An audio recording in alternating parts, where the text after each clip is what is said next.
Hey guys, it's Prime85 here. So I recently got the Scuf reflex from, Scuf. But the thing is, I got it during a power outage in the UK. So I can't even use the thing. Obviously that's my luck, but let's just unbox it anyway. So it's for the PS5 as I previously mentioned. If I can get the thing off. There. But I would lie, or I could lie and say that I haven't opened it yet, but surprise, surprise, I couldn't help myself and I have, obviously. I don't know why I would lie, but, it's hard to keep something like that and not use it. But, yeah, I got the steel grey version, the one at the time that I really, really wanted, like the perfect one for me, wasn't really, they didn't have it in stock. They only had the white in this version, which is the steel grey, and yeah, it's pretty good. I thought I wouldn't like it that much, but it is great. It feels amazing. Like the triggers sound great too. Like if you can hear that. So yeah, and before we have a closer look at the controller, let's have a look inside the box. So comes with obviously a protective layer of plastic and the accessories kit thing. Sorry I can't keep listening to you much, but I'm doing the best I can. I've literally got it on an Astro box. My safe is on the top of it. I got a bunch of COVID kits and only 2 Funko Pops. I don't know how I'm doing this. I'm not by no means an expert, but it comes with the Scuf kit comes with one short, I think this is long. Yeah, I think this is long.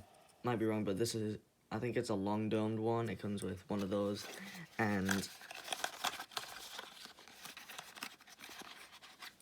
there, a short domed. And you'll notice that the thumbsticks actually, on the bases, they have a little camo print on them, if I can get to focus.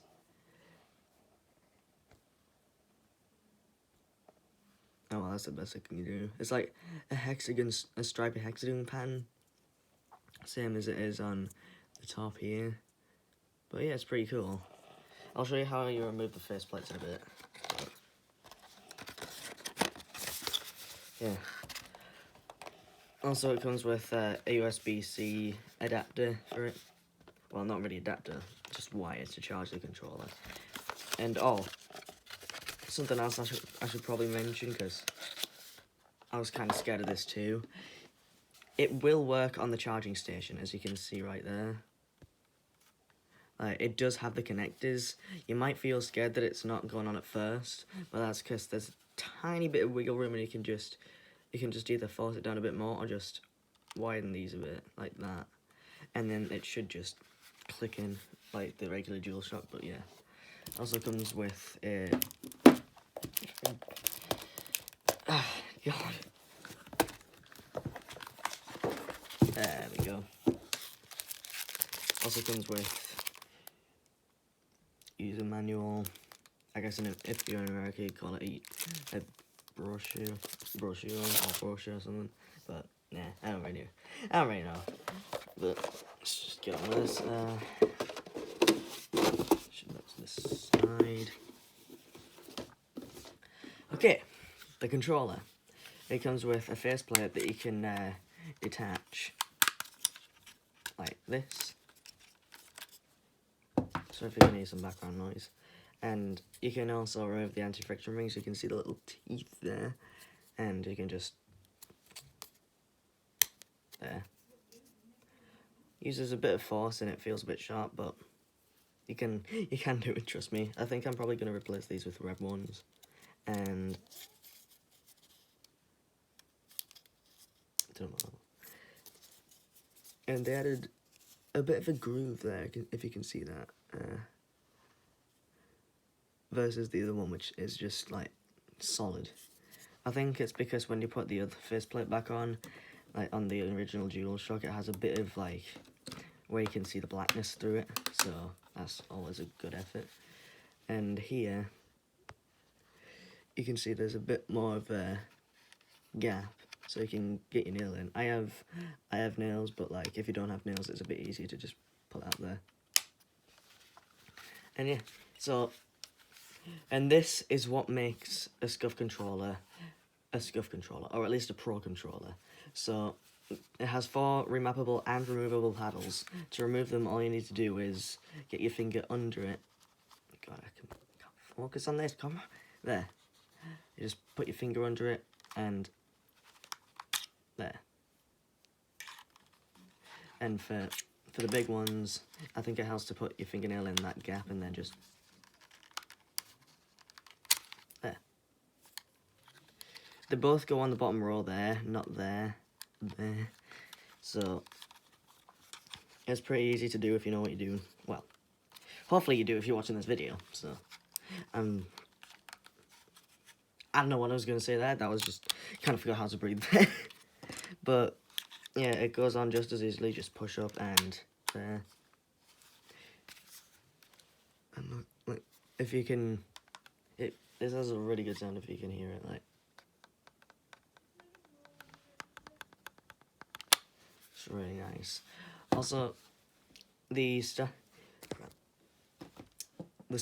and well, options and share buttons, like the same color as the touchpad, which is black. I think it's the same black as it comes on the original black reflex. I don't know, but yeah, it's like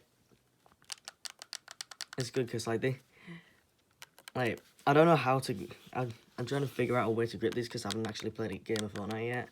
But I think you press these inward or slightly outward, and then you can press these like outwards because like yeah, the shape of them and where the mouse button is, it makes sense.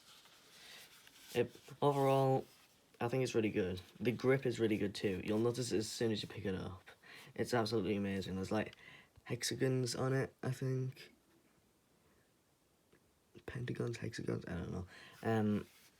And it's like it's really grippy, and it feels really weird when you take all the paddles off. I wouldn't recommend doing it frequently because it can loosen them up a lot. I know on my impact, I kept taking them off and putting them back on. I definitely learned my lesson because now when I use it, obviously I won't be using it anymore, but now when I use it, even the slightest tug up will like loosen it up and I can't press it. So definitely don't do that. Obviously they couldn't like have for copyright they couldn't have the PlayStation logo, so they swapped out for a regular home button. They don't, for some reason, I don't know why they did this, because I don't know if PlayStation's painted patterns of this, but they don't have the arrows on the D-pad anymore. That's weird. But obviously they don't have the logos on these. I guess they didn't have them on my impact either because I removed them. But oh well. It has a center connector. Oh, it's also important. It's important to say that this is made. The base of this is a DualSense. They just buy them and like custom make them, like well, redesign them sort of. So, like the way this works is the motherboard is for DualSense. It's just a different outer thing. They like recircuit a bunch of stuff. I don't know how it works. I'm not an engineer, but I really should because I'm doing engineering in school. Whoops. But basically, the reason they've done it like that is because so it will work with the haptic feedback and everything, and it will update like a regular DualSense controller. So this is really nice. Oh my god. I hope it doesn't look like I'm trying to get this to 10 minutes because I'm just trying to fit in all the knowledge of this I can, even if it's like not really that important. But like it feels kind of soft, the plastic. I feel like they kind of changed the outer shell, like used a mold for it, and then used a kind of different plastic. But it's got really nice. I did accidentally drop it already once. I'm really mad at myself for that. But even though it's like, it's not very like.